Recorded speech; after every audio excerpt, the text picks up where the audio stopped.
28년 동안 죽은 줄 알았던 아들이 면접장 문을 열고 들어왔습니다. 이야기 시작 전 구독과 좋아요 눌러주시고 어디에서 시청하고 계신지 댓글 남겨주시기를 부탁드립니다. 영상 제작에 큰 도움이 됩니다. 이제 이야기를 시작할게요. 1. 그날 평범했던 면접장 모든 것이 무너졌죠. 그날 아침은 유난히 고요했죠. 서울 강남의 한 대형 그룹 본사, 유리로 둘러싸인 고층 건물 위로 햇빛이 차분히 내려앉고 있었어요. 사람들은 모두 알고 있었죠. 오늘은 그 회사 역사상 가장 중요한 면접 날이라는 것을요. 단 한 명, 회장 직속 프로젝트 팀에 들어갈 인재를 뽑는 자리였어요. 그리고 그 면접에는 직접 회장이 참석한다는 사실까지 알려지면서 지원자들 사이에서는 긴장감이 극에 달해 있었죠. 그 회장은 업계에서 전설 같은 인물이었어요. 여성으로서 맨손으로 회사를 일군 입지전적인 존재, 냉정하고 철저하기로 유명한 사람이었죠. 그녀의 이름은 이정희 회장이었어요. 올해로 70세, 그러나 여전히 누구보다 날카로운 판단력과 카리스마를 가진 인물이었죠. 사람들은 그녀를 이렇게 말했어요. 눈 한 번 마주치면 거짓말을 못한다고요. 그날도 마찬가지였어요. 면접실 안은 숨소리조차 조심스러울 만큼 조용했죠. 지원자들은 한 명씩 이름이 불릴 때마다 손에 땀이 맺힌 채 자리에서 일어났어요.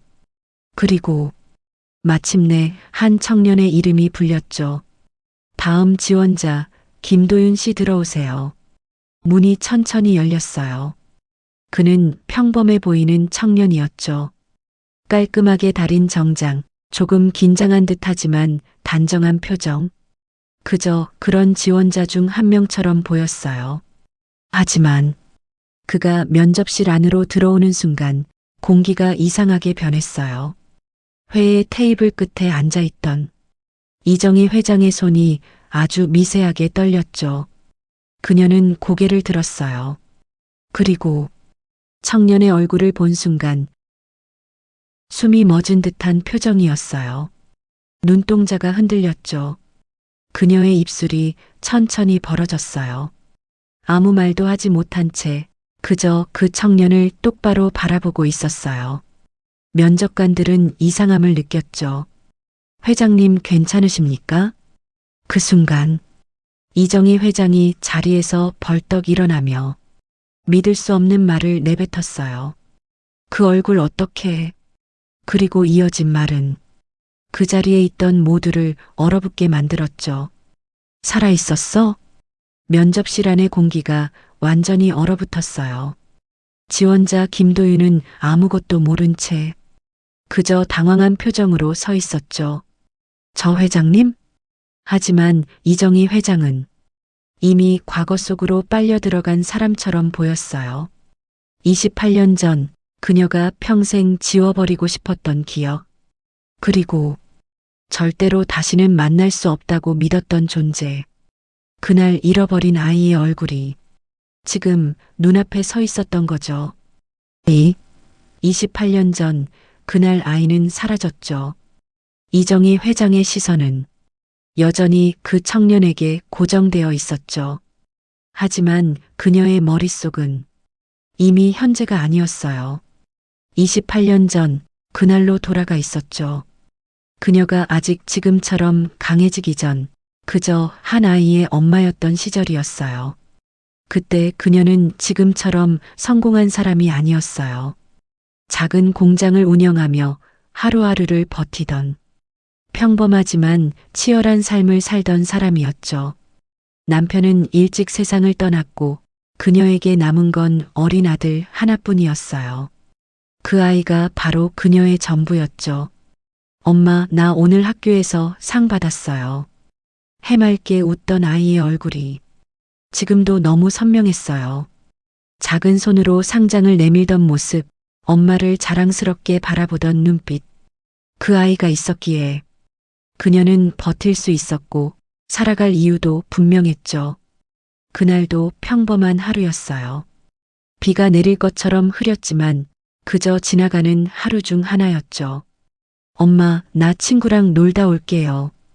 아이의 그 말이 마지막이 될 줄은 아무도 몰랐어요. 멀리 가지 마라. 금방 들어와야 한다. 그녀는 늘 하던 말처럼 아이의 등을 보며 말했죠. 그리고 그게 마지막이었어요. 시간이 조금 지나도 아이는 돌아오지 않았어요. 처음엔 대수롭지 않게 생각했죠. 조금 늦겠지라고요. 하지만 해가 지고 어둠이 내려앉기 시작하면서 그녀의 마음에도 설명할 수 없는 불안이 번지기 시작했어요. 도윤아? 그녀는 집 밖으로 나섰죠. 아이를 찾기 위해 동네 골목을 하나하나 뒤지기 시작했어요. 놀이터, 문방구 앞, 아이들이 자주 모이던 공터까지 어디에도 없었어요. 점점 숨이 가빠졌죠. 혹시 우리 도윤이 못 봤어요? 사람들을 붙잡고 물어봤지만 돌아오는 대답은 하나였어요. 못 봤는데요. 그때부터였어요. 그녀의 세상이 무너지기 시작한 건 경찰에 신고를 했고 전단지를 만들었고 밤새 거리 위를 헤맸죠. 제발 제발 한 번만. 그녀는 무릎을 꿇고 빌기도 했어요. 하지만 아이는 끝내 돌아오지 않았어요. 며칠이 지나고 몇 달이 지나고 몇 년이 지나도 그 어떤 흔적도 찾을 수 없었죠. 그날 이후로 그녀의 인생은 완전히 바뀌었어요. 아이를 잃은 슬픔은 그녀를 무너뜨리는 대신 차갑게 만들었죠. 감정을 버리고 오직 살아남기 위해 달리기 시작했어요. 그렇게 해서 지금의 이정희 회장이 만들어진 거였죠. 하지만 그녀의 마음속에는 단 한 가지가 남아 있었어요. 언젠가 살아있다면 그 희망을 끝내버리지 못했던 거죠. 그리고 지금 그 얼굴이, 그 눈빛이 28년 전 그 아이와 너무도 닮아 있었어요. 3. 면접장은 멈춰버렸죠. 그리고 시작됐어요. 면접실 안의 공기는 완전히 얼어붙어 있었죠. 아무도 말을 하지 못했어요.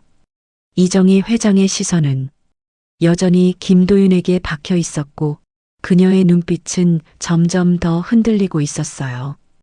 평생 단 한 번도 이런 모습을 보인 적 없는 사람이었죠. 면접관들조차 당황했어요. 회장님, 잠시 쉬셔야 하는 거 아닙니까? 하지만 그녀는 듣지 못한 것처럼 보였어요.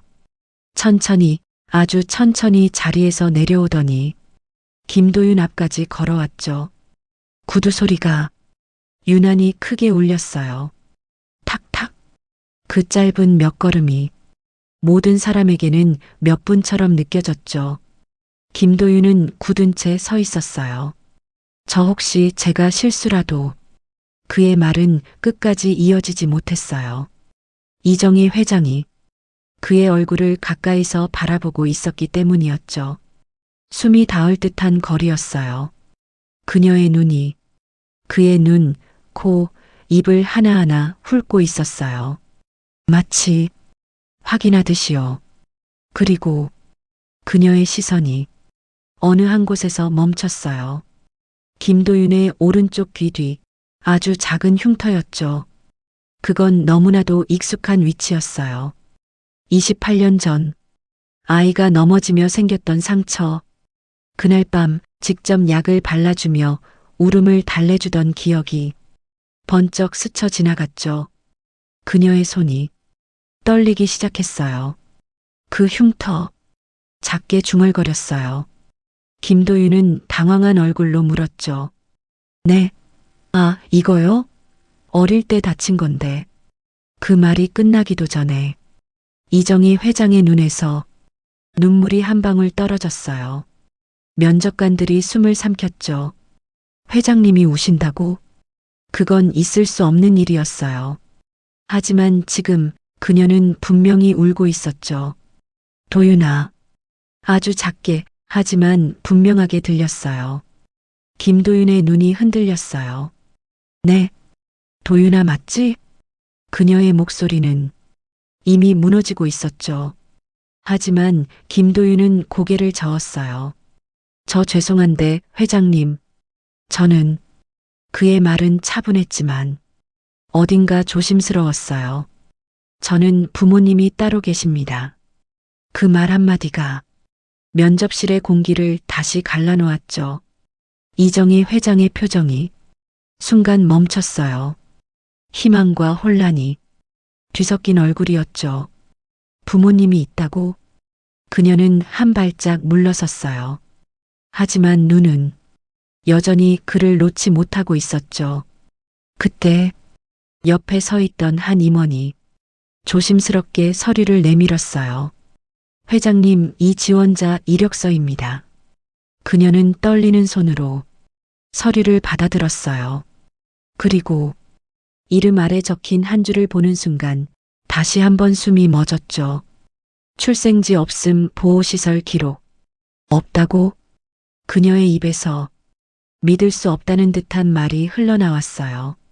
김도윤의 시선이 처음으로 흔들렸죠. 그건 제가 어릴 때 말을 흐렸어요.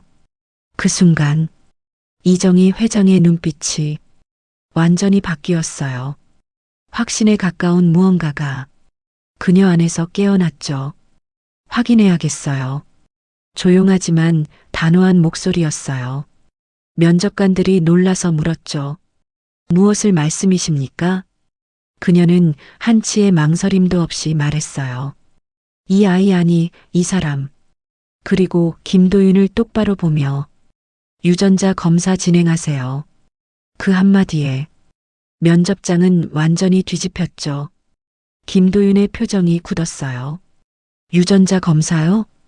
그의 눈에 처음으로 두려움이 스쳤어요. 그리고 이 모든 상황을 누군가가 조용히 지켜보고 있었죠. 면접실 구석, 아무도 주목하지 않았던 한 사람. 그의 입가에 미묘한 웃음이 번지고 있었어요. 드디어 시작이군. 아주 작게, 하지만 분명히 들렸어요. 검사는 시작됐지만 누군가는 막으려 했죠. 면접장은 더 이상 면접장이 아니었죠. 모든 시선이 단 한 사람, 김도윤에게 쏠려 있었어요. 그리고 그 중심에는 이정희 회장이 서 있었죠. 오늘 면접은 여기까지입니다. 그녀의 한마디에 모든 일정이 즉시 중단됐어요. 누구도 반박하지 못했죠. 김도윤 씨는 남으세요. 차분하지만 거부할 수 없는 목소리였어요. 다른 지원자들이 하나둘씩 빠져나가고 넓던 면접실은 금세 조용해졌죠. 남은 건 단 세 사람. 이정희 회장, 김도윤, 그리고 몇몇 핵심 임원뿐이었어요. 김도윤은 여전히 혼란스러운 표정이었죠. 회장님, 이게 대체 무슨 상황인지. 그의 말은 조심스러웠어요. 이정희 회장은 잠시 눈을 감았다가 다시 떴어요. 감정을 억누른 완전히 회장의 얼굴이었죠. 설명은 나중에 하죠. 짧게 말했어요. 그리고 곧바로 비서에게 지시를 내렸죠. 최대한 빠르게 유전자 검사 진행하세요. 외부로 절대 새지 않게요. 네, 회장님.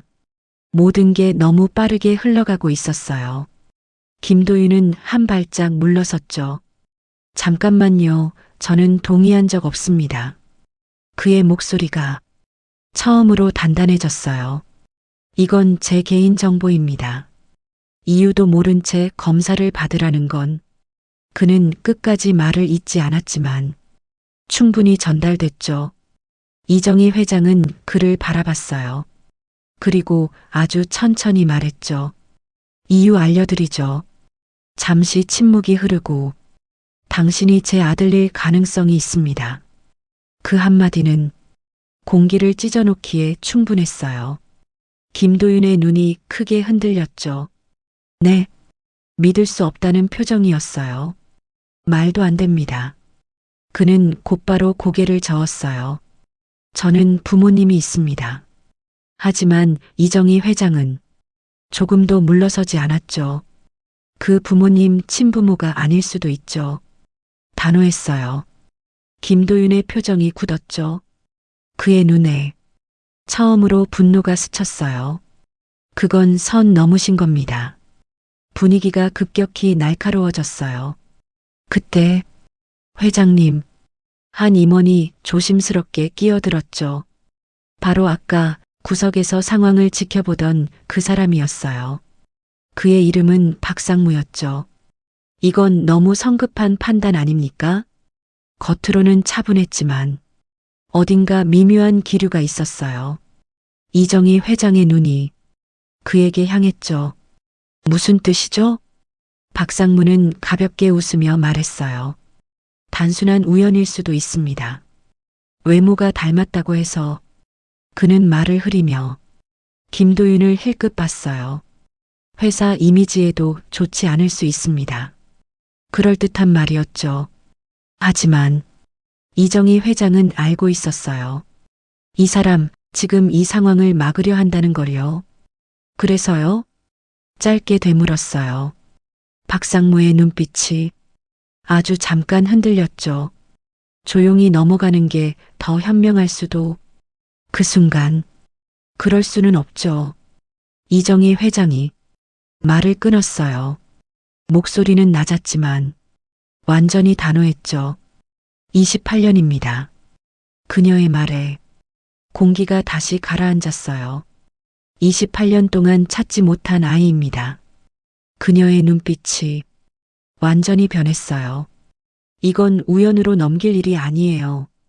박상무는 더 이상 말을 잇지 못했죠. 하지만 그의 손이 주머니 속에서 천천히 움직였어요. 아무도 모르게 휴대폰을 꺼내 메시지를 보냈죠. 계획 변경, 검사 마각. 그 짧은 문장이 어딘가로 전송됐어요. 그리고 같은 시각 회사 밖 어딘가 누군가 그 메시지를 확인하며 조용히 중얼거렸죠. 이제 들킨 건가? 화면 속에는 김도윤의 어린 시절 사진이 떠 있었어요. 그리고 그 옆에 입양 기록 삭제 완료 라는 문구가 선명하게 남아 있었죠. 검사는 시작도 못했죠. 누군가 이미 움직이고 있었어요. 이정희 회장의 지시는 즉시 실행에 옮겨졌죠. 김도윤은 반쯤 강제된 분위기 속에서 회사 내부 의료실로 이동하게 되었어요. 그의 표정은 복잡했죠. 혼란, 불쾌함, 그리고 설명할 수 없는 불안까지 여러 감정이 뒤섞여 있었어요. 잠깐이면 끝납니다. 의료진이 조심스럽게 말했죠. 하지만 그 순간, 잠시만요. 문이 갑자기 열리며 누군가 급하게 들어왔어요. 모두의 시선이 그쪽으로 향했죠. 검사 지금 진행하시면 안 됩니다. 그는 숨을 고르며 말했어요. 회사 보안팀 직원이었죠. 무슨 일이죠? 이정희 회장의 목소리가 낮게 깔렸어요. 보안팀 직원은 잠시 머뭇거리다가 입을 열었죠. 방금 의료 데이터 서버에서 이상 징후가 발견됐습니다. 순간 공기가 다시 얼어붙었어요. 이상 징후요? 네. 외부 접근 흔적이 있습니다. 그리고 유전자 검사 장비도 일부 오류가 발생했습니다. 누군가 고의로 건드린 흔적이었죠. 이정희 회장의 눈빛이 단번에 차갑게 식었어요. 타이밍이 너무 좋군요. 그녀는 천천히 고개를 돌렸어요. 그리고 박상무를 바라봤죠. 아주 잠깐이었지만 그 시선에는 분명한 의심이 담겨 있었어요. 박상무는 아무렇지 않은 척 웃었죠. 요즘 해킹 사고가 많으니까요. 너무 자연스러웠어요. 하지만 너무 자연스러워서 오히려 더 수상했죠. 김도윤은 이 상황을 그저 멍하니 지켜보고 있었어요. 이게 대체 뭐죠? 그의 목소리는 낮았지만 분명히 흔들리고 있었어요. 그때 혹시 그가 갑자기 말을 꺼냈죠. 모든 시선이 그에게 향했어요. 김도윤은 잠시 망설이다가 천천히 입을 열었어요. 저 어릴 때 기억이 거의 없습니다. 조용한 고백이었죠. 이정희 회장의 눈이 커졌어요. 무슨 뜻이죠? 김도윤은 시선을 떨군 채 말했어요. 초등학교 들어가기 전 기억이 거의 없어요. 순간 공기가 또 한 번 흔들렸죠. 사고가 있었다고 들었습니다. 그는 계속 말했어요. 부모님 말로는 큰 열이 나고 나서 기억을 많이 잃었다고. 그 말이 끝나자마자 이정희 회장의 숨이 멎는 듯 했어요. 28년 전 그날 이후로 아이는 끝까지 발견되지 않았죠. 하지만 기억을 잃은 채 발견됐다면 그 가능성이 처음으로 현실이 되어 다가왔어요. 그리고 김도윤이 다시 입을 열었죠. 어릴 때부터 이상한 꿈을 자주 꿉니다. 그의 목소리가 더 낮아졌어요. 비 오는 날 낯선 골목에서 누군가를 찾는 꿈입니다. 그 말에 이정희 회장의 손이 완전히 멈췄어요. 그날도 비가 올 것처럼 흐렸던 날이었죠. 그 꿈에서 김도윤의 말이 이어졌어요. 항상 어떤 여자가 저를 부릅니다. 면접실은 숨소리조차 사라졌어요. 도윤아라고요. 그 한마디에 이정희 회장의 눈에서 눈물이 흘러내렸어요. 이번에는 참지 못했죠. 하지만 그 순간에도 누군가는 이 상황을 불편하게 바라보고 있었어요. 박상무의 표정이 점점 굳어졌죠. 이대로 가면 안 되는데. 그는 아주 작게 중얼거렸어요. 그리고 다시 휴대폰을 꺼냈죠. 실패. 다음 단계 준비. 그 메시지가 전송되자 어딘가 어두운 공간에서 누군가 피식 웃었어요. 그럼 직접 움직여야겠네. 그리고 화면에는 또 하나의 문서가 떠올랐죠. 친자 확인 결과 조작 파일. 이미 준비되어 있었어요. 6. 결과가 나왔죠. 그런데 너무 이상했어요. 그날 오후 회사 전체가 숨을 죽이고 있었죠. 원래라면 평범한 업무 시간이어야 했지만 본사 27층 회장실 주변은 묘할 만큼 조용했어요. 누구도 크게 말하지 않았고 누구도 함부로 회장실 근처를 지나가지 않았죠. 소문은 이미 퍼지기 시작했어요. 회장님이 어떤 청년 때문에 면접을 중단했다더라. 혹시 친인척 아니래? 유전자 검사까지 했다던데요. 낮게 속삭이는 말들이 복도 끝에서 끝으로 번져가고 있었어요. 하지만 정작 그 중심에 있는 사람들은 전혀 다른 시간 속에 갇혀 있었죠. 김도윤은 작은 응접실에 홀로 앉아 있었어요. 차는 식어 있었고 손은 무릎 위에서 가만히 얹혀 있었죠. 겉으로는 차분해 보였지만 그의 머릿속은 이미 엉망이었어요. 내가 정말 그 사람 아들이라고? 아니라고 생각했죠. 말도 안 되는 일이라고 여겼어요. 그런데 이상하게도 완전히 부정할 수가 없었어요. 오른쪽 귀 뒤에 흉터, 어릴 적 기억의 공백, 그리고 이유 없이 반복되던 그 꿈까지. 처음에는 우연이라고 생각했죠. 하지만 우연이 계속 겹치면 사람은 결국 의심하게 되는 법이었어요. 그때 회장실 문이 열렸어요. 비서가 빠르게 걸어 들어왔죠. 회장님, 이정희 회장이 고개를 들었어요. 결과가 나왔습니다. 짧은 한마디였지만 방 안의 공기가 단번에 굳어졌죠. 그녀는 말없이 봉투를 받아들었어요. 손끝이 아주 미세하게 떨렸죠. 28년이었어요. 무려 28년 동안 상상 속에서만 수없이 반복해온 순간이었죠. 만약 살아있다면 그 질문에 대한 답이 지금 그 봉투 안에 들어 있었어요. 그녀는 천천히 봉투를 열었죠. 종이를 펼쳤어요. 그리고 한 줄을 읽는 순간 표정이 멈췄어요. 친자 관계 불일치, 그 한 줄이었죠. 너무 짧고 너무 잔인한 문장이었어요. 방 안이 완전히 조용해졌어요.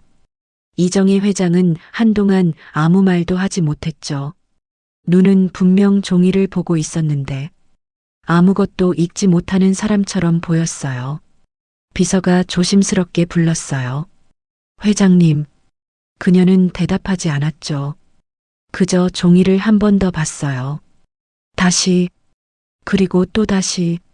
하지만 글자는 변하지 않았어요. 친자 관계 불일치. 아니에요. 작게 흘러나온 말이었죠. 비서가 숨을 삼켰어요. 회장님. 아니라고요. 이번엔 더 분명했어요. 이정희 회장이 천천히 고개를 들었죠. 그 눈빛은 슬픔이 아니었어요. 오히려 너무 차갑게 가라앉아 있었죠. 이건 이상해요. 그녀는 종이를 내려놓았어요. 무엇이요? 비서가 물었죠. 이정희 회장은 아주 천천히 말했어요. 결과가 너무 빨라요. 그 한마디에 비서의 표정도 굳었죠. 정상이 아니었어요. 외부 검사 기관에 보냈다면 아무리 빨라도 시간이 더 필요했죠. 그런데 결과는 너무 빨리 돌아왔어요. 마치 미리 준비돼 있었던 것처럼요. 그 순간 이정희 회장의 머릿속에서 아까의 장면들이 빠르게 스쳐 지나갔어요. 검사 직전 서버 이상, 장비 오류, 박상무의 미묘한 태도, 모든 게 하나로 이어지고 있었죠. 김도윤 씨는 어디 있죠? 그녀가 물었어요. 응접실에 계십니다. 이정희 회장은 자리에서 일어났어요.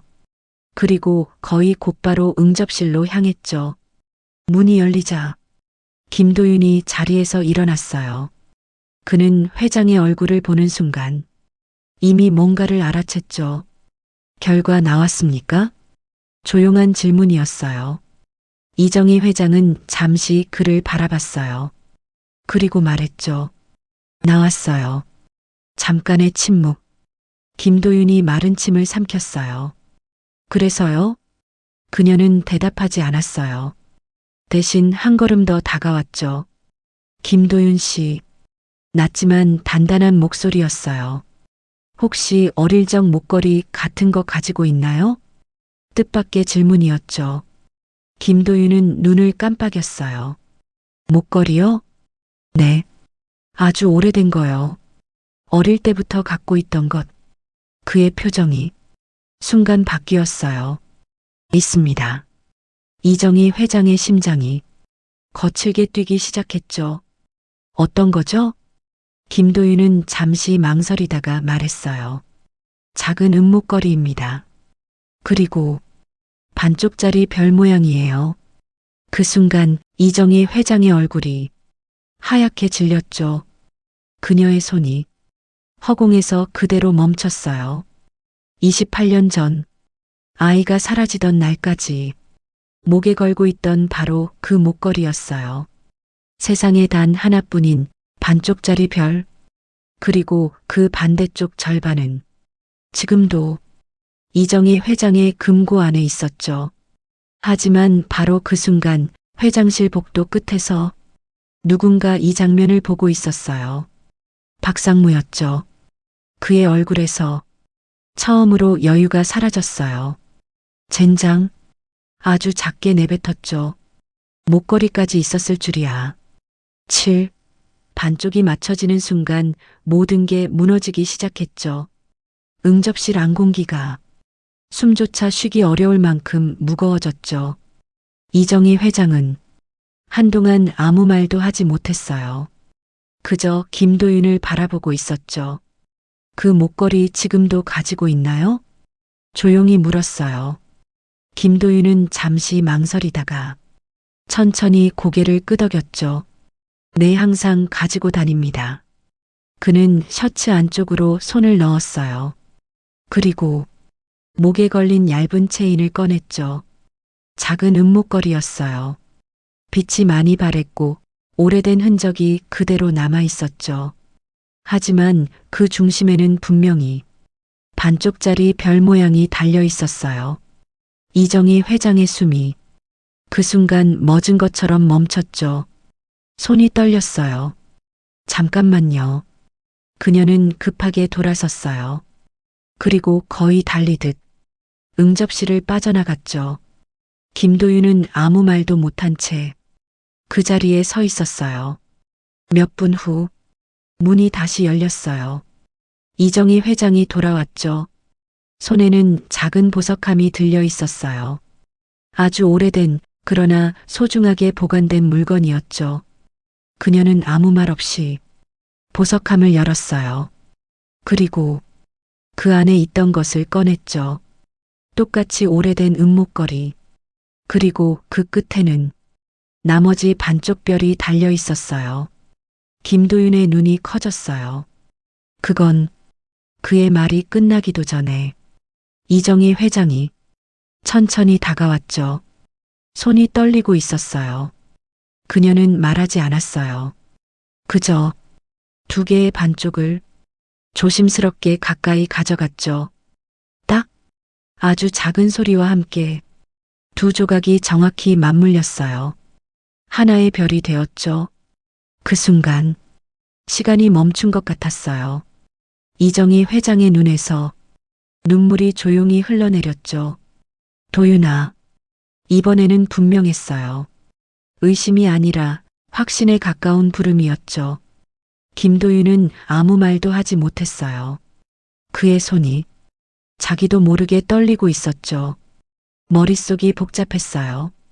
믿기지 않았지만 눈앞의 사실을 부정할 수도 없었어요.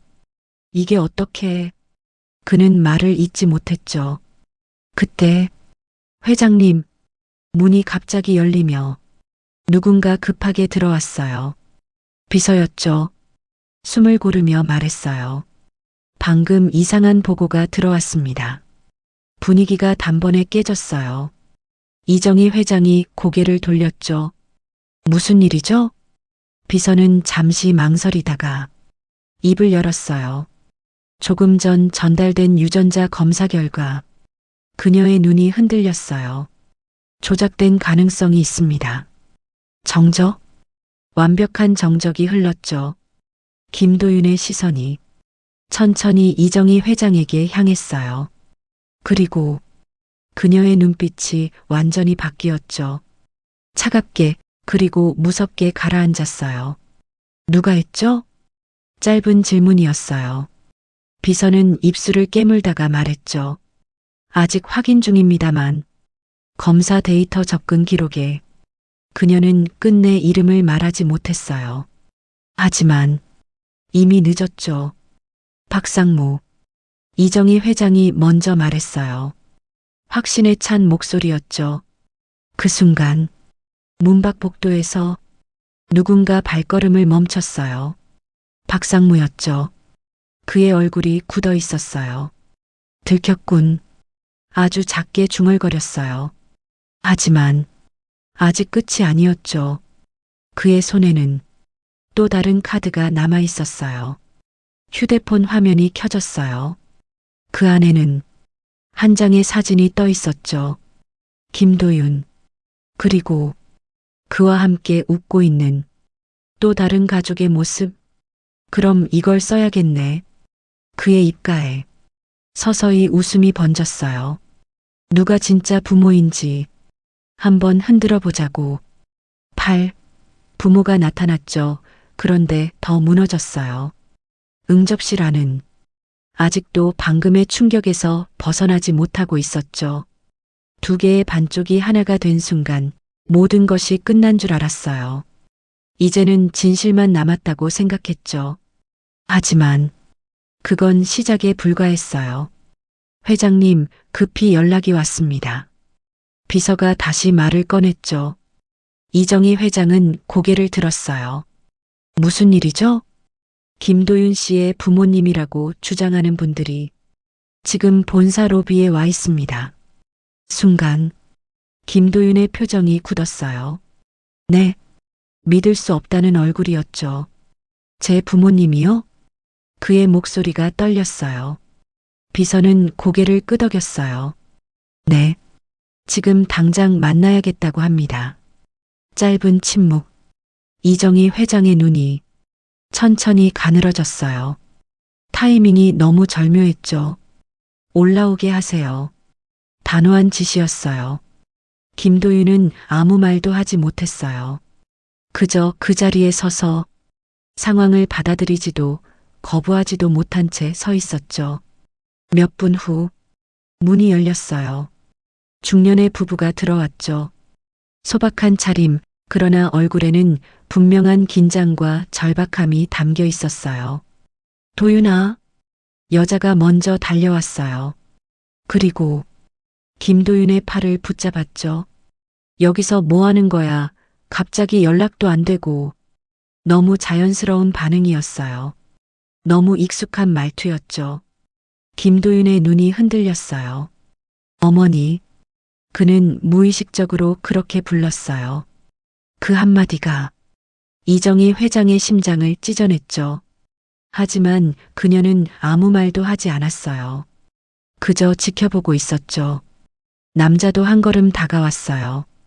도윤아, 무슨 일인지 모르겠지만 이런 데서 이상한 검사 같은 거 받지 마라. 그의 목소리는 단호했어요. 우리가 내 부모야. 그 말이 공기를 갈랐죠. 김도윤의 숨이 거칠어졌어요. 그게 무슨... 그는 고개를 돌려 이정희 회장을 봤어요. 그리고 다시 자신을 키워준 부모를 봤죠. 두 세계가 충돌하고 있었어요. 도윤아. 여자가 그의 손을 꽉 잡았어요. 우리가 널 어떻게 키웠는데. 눈물이 맺혀 있었죠. 이제 와서 다른 사람 말 듣고 우릴 부정할 거야? 그 말은 너무 직접적이었어요. 김도윤의 표정이 완전히 무너졌죠. 저는 말이 나오지 않았어요. 그때 그만하시죠. 이정희 회장이 입을 열었어요. 모두의 시선이 그녀에게 향했죠. 그녀는 천천히 걸어왔어요. 그리고 그 부부 앞에 섰죠. 정말 부모라면 확인하면 되겠죠. 차분했지만 날카로운 말이었어요. 남자의 눈빛이 순간 흔들렸어요. 무슨 소립니까? 유전자 검사요. 그녀는 단호하게 말했죠. 지금 여기서 바로 하죠. 순간 여자의 손이 미세하게 떨렸어요. 아주 작은 변화였지만 이정희 회장은 놓치지 않았죠. 왜요? 그녀가 물었어요. 자신 없습니까? 남자는 곧바로 고개를 저었어요. 그럴 리가 있겠습니까? 하지만 너무 빠른 대답이었죠. 그때 김도윤이 입을 열었어요. 잠깐만요. 모두가 그를 바라봤어요. 그의 눈은 이미 흔들릴 대로 흔들려 있었죠. 저는 숨을 깊게 들이마셨어요. 지금 아무것도 모르겠습니다. 솔직한 말이었어요. 누가 맞는지도 뭘 믿어야 하는지도. 그의 목소리가 점점 작아졌죠. 하지만 그는 고개를 들었어요. 그리고 이정희 회장을 바라봤어요. 확인은 해야 할 것 같습니다. 그 말은 선택이었어요. 도망치지 않겠다는 선택. 그 순간 이정희 회장의 눈에 처음으로 미묘한 안도가 스쳤죠. 하지만 그걸 본 박상무의 표정은 완전히 굳어버렸어요. 여기서 검사까지 가면 끝이다. 그는 이를 꽉 물었죠. 그리고 아주 천천히 휴대폰을 들어 어딘가로 전화를 걸었어요. 지금 바로 들어와. 짧은 한마디였어요. 플랜 B다? 전화를 끄는 그의 눈빛이 완전히 달라져 있었죠. 이건 절대 밝혀지면 안 돼. 검사 직전 사고가 터졌죠. 검사는 곧바로 진행되기로 했죠.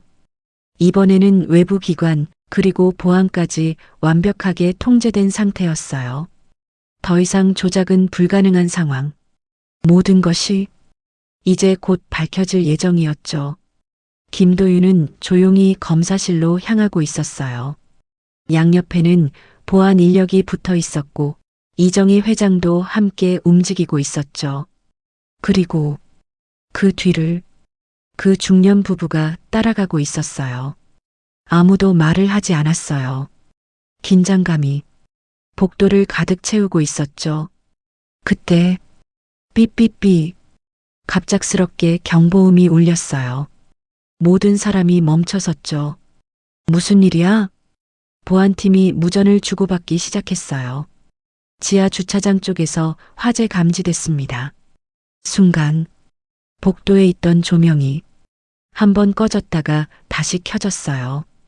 비상등이 붉게 깜빡이기 시작했죠. 전원 대피 준비하세요. 상황이 순식간에 뒤집혔어요. 사람들이 혼란에 빠지기 시작했죠. 회장님, 이쪽으로 이동하셔야 합니다. 보안팀이 다급하게 말했어요. 하지만 이정희 회장은 움직이지 않았어요. 검사부터 합니다. 단호했죠. 이 상황에서도 흔들리지 않았어요. 그때 도윤아, 중년 여자가 갑자기 외쳤어요. 그리고 김도윤의 팔을 강하게 잡아 끌었죠. 이리 와. 위험해. 그녀의 행동은 너무 급작스러웠어요. 잠깐만요. 김도윤이 말하려 했지만 이미 늦었죠. 그녀는 그를 복도 반대 방향으로 끌고 가기 시작했어요. 어머니, 잠깐. 그때 남자도 같이 움직였어요. 빨리 가. 그의 목소리는 아까와 전혀 달랐죠. 급박했고 어딘가 위협적이었어요. 이정희 회장의 눈이 번쩍 뜨였어요. 멈춰요.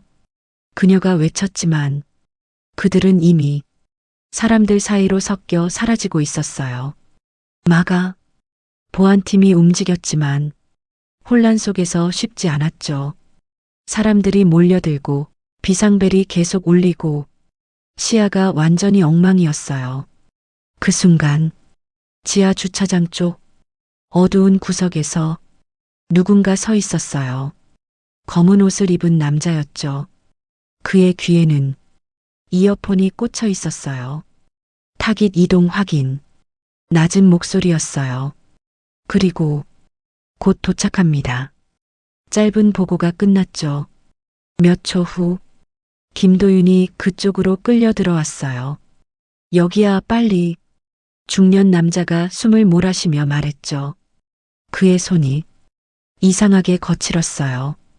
그건 부모의 손이 아니었죠. 김도윤도 느끼고 있었어요. 뭔가 이상하다는 걸요. 잠깐만요. 그가 팔을 빼려 했어요. 왜 여기로? 그때 중년 여자의 표정이 바뀌었어요. 완전히. 이제 조용히 해. 차갑게 말했죠. 김도윤의 눈이 커졌어요. 뭐라고요? 그 순간 뒤에서 누군가 다가왔어요. 검은 옷의 남자였죠. 수고하셨습니다. 그가 말했어요. 중년 남자가 고개를 끄덕였죠. 데려왔어. 짧은 대화였어요. 그리고 그 순간 모든 게 연결됐죠. 이건 우연이 아니었어요. 처음부터 계획된 거였죠. 이동합니다. 검은 옷 남자가 말했어요. 김도윤의 팔을 잡으려 했죠. 하지만 놓으세요. 김도윤이 뒤로 물러났어요. 숨이 거칠어졌죠. 당신들 누구야? 그의 목소리가 떨렸어요. 그때 도윤아, 멀리서 들려오는 목소리. 이정희 회장이었어요. 그녀가 보안팀과 함께 주차장으로 뛰어오고 있었죠. 검은 옷 남자가 고개를 돌렸어요. 시간 끝났네요. 그는 낮게 말했죠. 그리고 허리 쪽에서 무언가를 꺼냈어요. 번쩍 차가운 금속이 빛났죠. 칼이었어요. 순간 공기가 멎었어요. 조용히 따라오면 안 다칩니다. 그의 목소리는 감정이 전혀 없었죠. 김도윤의 눈이 완전히 흔들렸어요. 그리고 이정희 회장은 그 장면을 눈앞에서 보게 됐죠. 도윤아, 그녀의 절규가 주차장에 울려 퍼졌어요. 10. 그 순간 숨겨졌던 진실이 터졌죠. 지하 주차장의 공기는 차갑게 얼어붙어 있었죠. 칼날이 희미한 조명 아래서 번뜩였어요. 김도윤은 뒤로 한 걸음 물러났고 이정희 회장은 숨조차 제대로 쉬지 못한 채 그 장면을 바라보고 있었죠. 도윤아, 움직이지 마. 그녀의 목소리가 떨렸어요.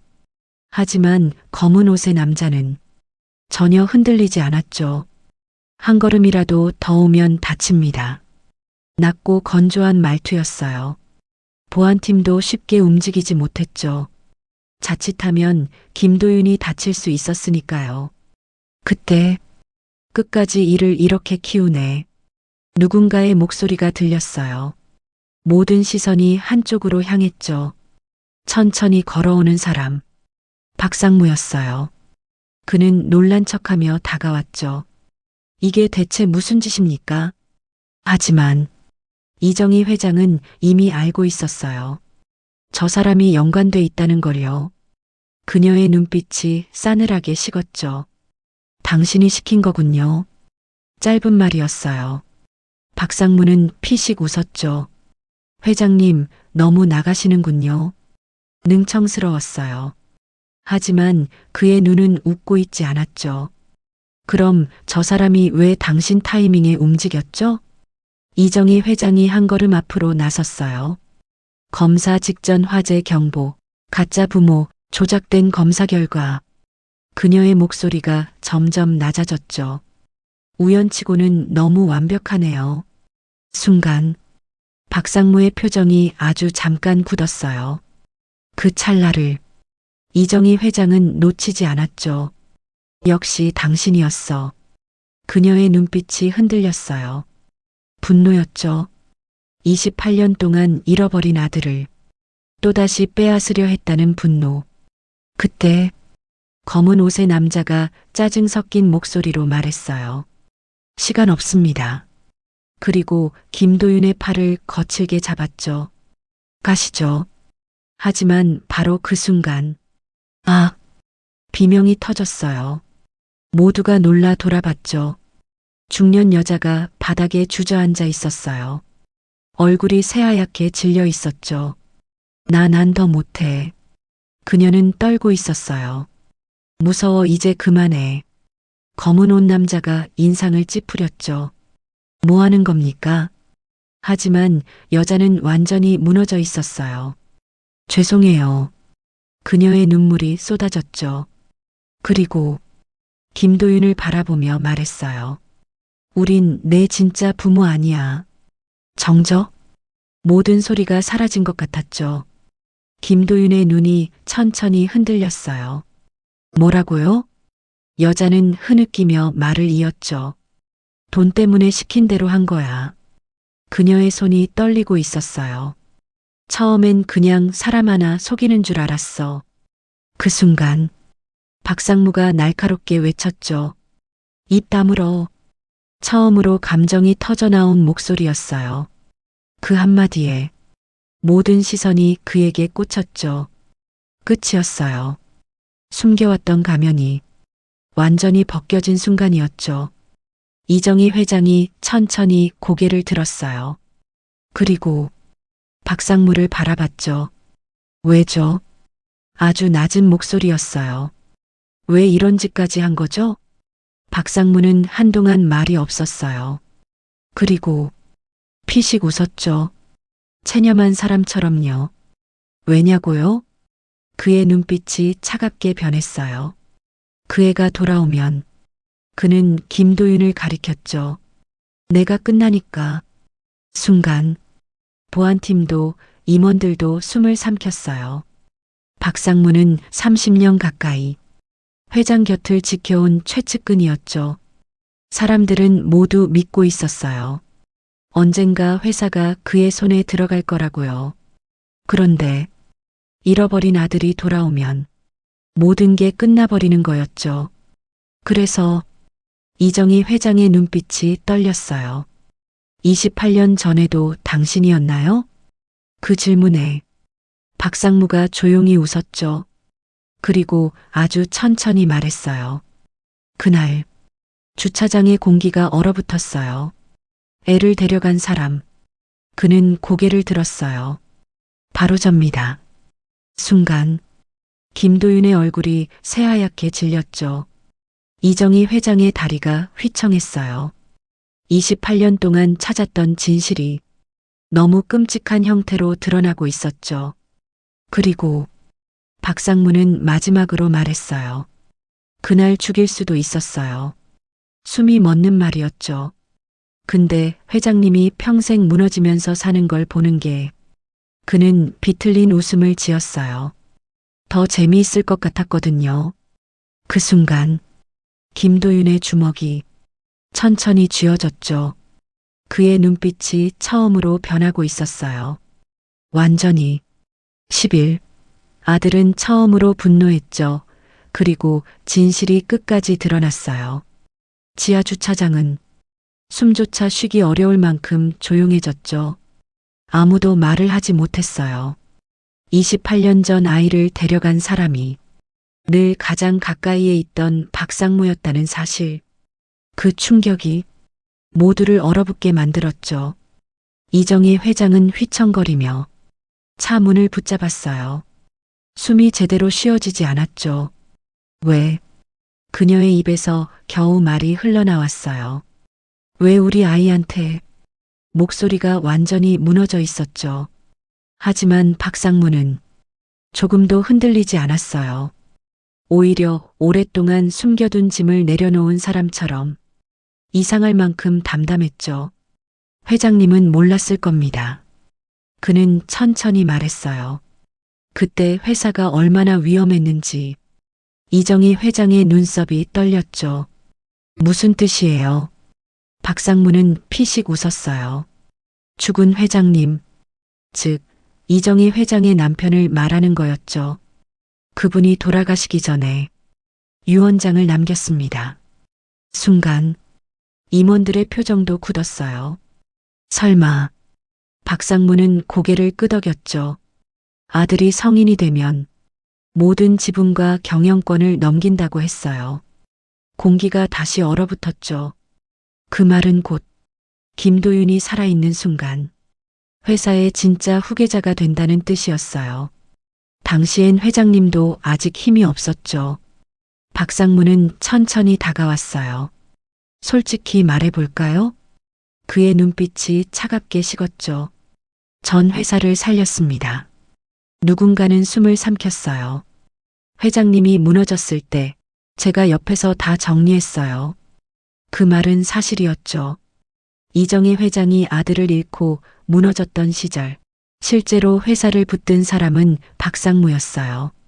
그래서 더 무서웠죠. 그는 오랜 세월 조금씩 회사를 자기 것으로 만들고 있었으니까요. 그런데 그의 시선이 김도윤에게 향했어요. 죽은 줄 알았던 애가 돌아왔네? 낮은 웃음이 새어나왔죠. 그럼 내가 쌓은 게 다 끝나는 겁니다. 김도윤은 아무 말도 하지 않았어요.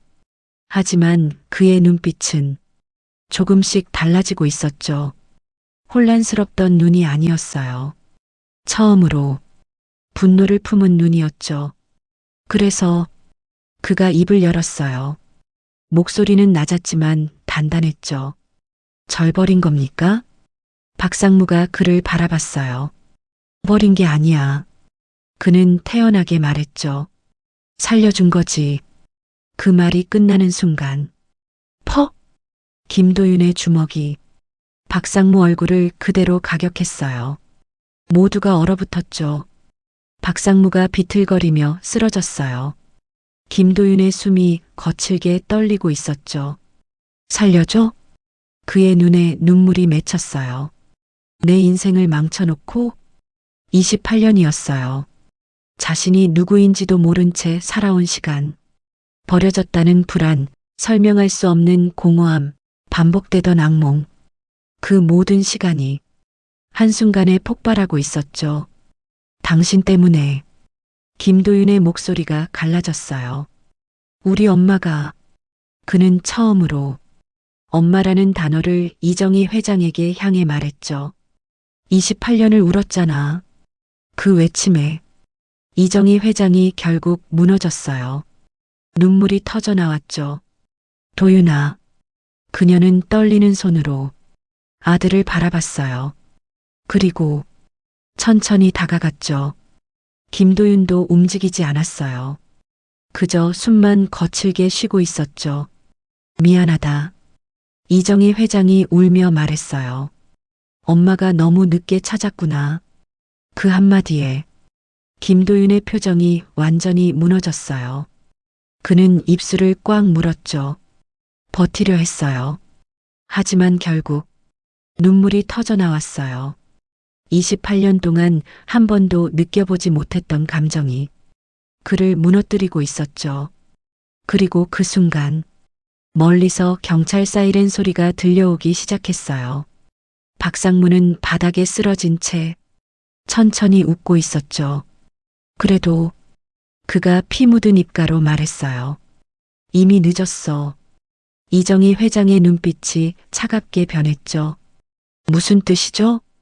박상무는 숨을 몰아쉬며 웃었어요. 유 원장. 그 말에 모두의 표정이 굳었죠. 원본은 이미 없어. 순간 이정희 회장의 얼굴이 굳어버렸어요. 회사의 진짜 상속 증거, 그 마지막 카드가 사라졌다는 뜻이었죠. 그리고 박상무는 마지막으로 중얼거렸어요. 그걸 찾지 못하면 그는 김도윤을 바라봤어요. 넌 끝까지 후계자가 못 돼. 28년 만에 가족이 다시 만났죠. 경찰차 불빛이 지하 주차장 벽을 붉게 물들이고 있었죠. 박상무는 결국 경찰에게 체포됐어요. 28년 전 유괴, 증거 조작, 납치 시도까지 그가 숨겨왔던 죄들이 하나씩 세상 밖으로 드러나기 시작했죠. 사람들은 충격에 빠졌어요. 가장 충직한 측근이라고 믿었던 사람이 사실은 모든 비극의 시작이었다는 걸 아무도 상상하지 못했으니까요. 하지만 이정희 회장의 마음은 아직 끝나지 않았어요. 유 원장이 사라졌다는 말, 그 한마디가 계속 걸렸죠. 남편은 누구보다 치밀한 사람이었어요. 그런 사람이 원본 하나만 남겼을 리 없었죠. 분명 뭔가 더 있었어요. 그날 밤 이정희 회장은 오랜만에 예전 집을 찾았죠. 28년 전까지 아들과 함께 살았던 집이었어요. 지금은 아무도 살지 않는 곳, 오래된 먼지 냄새와 빛바랜 사진들만 남아 있었죠. 김도윤도 함께였어요. 아직 어색했지만 이제는 서로의 곁을 떠나지 않고 있었죠. 두 사람은 한동안 말없이 집안을 둘러봤어요. 그러다가 김도윤의 발걸음이 어느 작은 방문 앞에서 멈췄죠. 여기. 그는 이상한 표정을 지었어요. 왜 그러죠?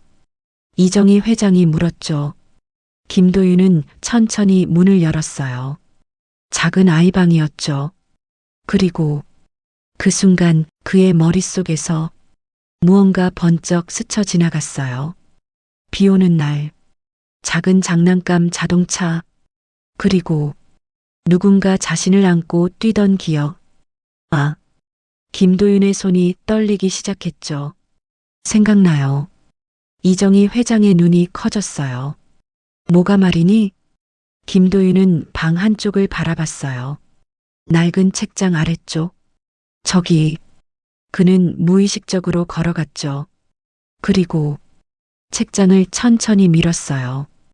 기익. 오래된 소리와 함께 뒤쪽 벽 일부가 드러났죠. 작은 금고였어요. 이정희 회장이 숨을 삼켰죠. 설마. 김도윤은 떨리는 손으로 금고를 만졌어요. 그리고 아주 자연스럽게 숫자를 눌렀죠. 821. 철컥. 금고 문이 열렸어요. 이정희 회장의 눈에서 눈물이 터져 나왔죠. 8월 21일. 김도윤의 생일이었어요.